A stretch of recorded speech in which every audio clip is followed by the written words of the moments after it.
মহাপুৰুষ শ্ৰীমন্ত শংকৰদেৱৰ ৫৭০তম আবিৰ্ভাৱ মহোৎসৱ যোৰহাটৰ সৰ্বাইবন্ধা চকীহাট বৰনামঘৰত তিনিদিনীয়া কাৰ্যসূচীৰে অনুষ্ঠিত হৈছে।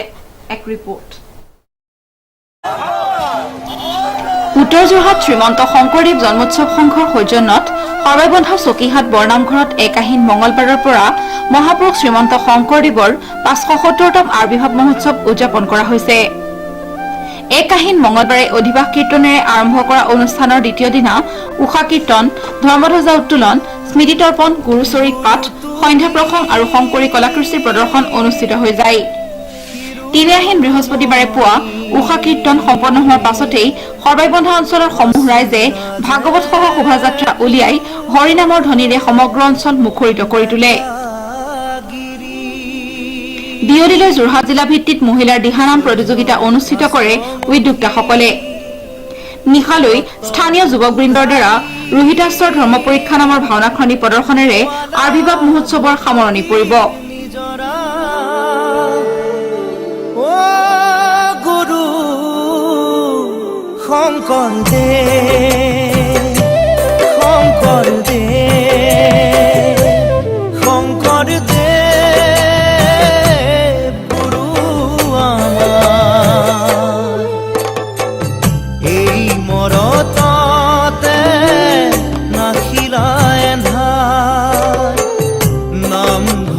সাজিলা গীত মাত ৰচিলা ভাউদি ভোলা ভাউৰিয়া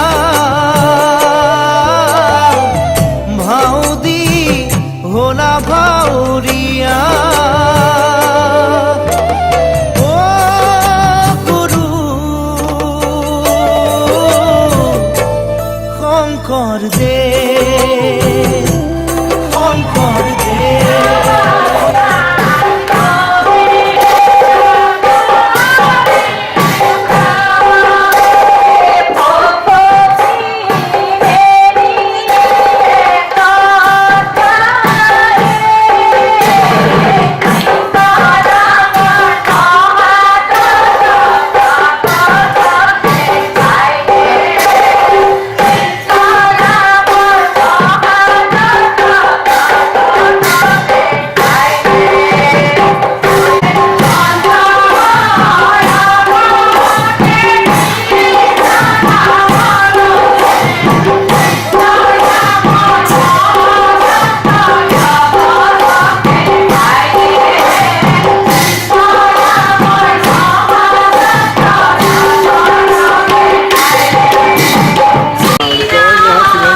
কাৰ্যসূচী লওঁ।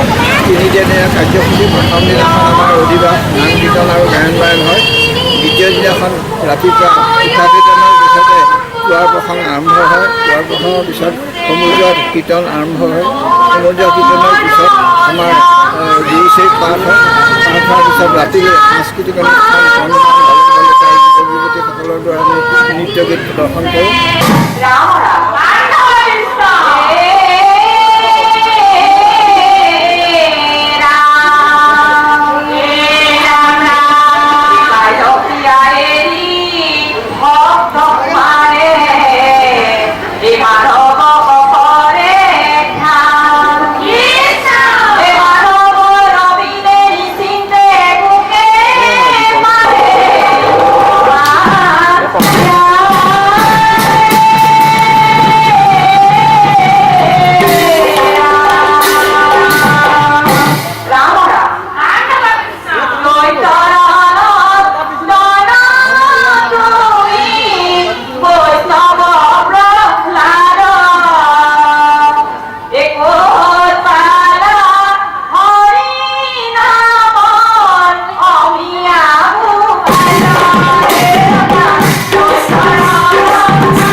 শ্ৰীমন্ত মাধৱ বৰুৱাৰ ৰিপৰ্ট, নিউজ 24/7 যোৰহাট।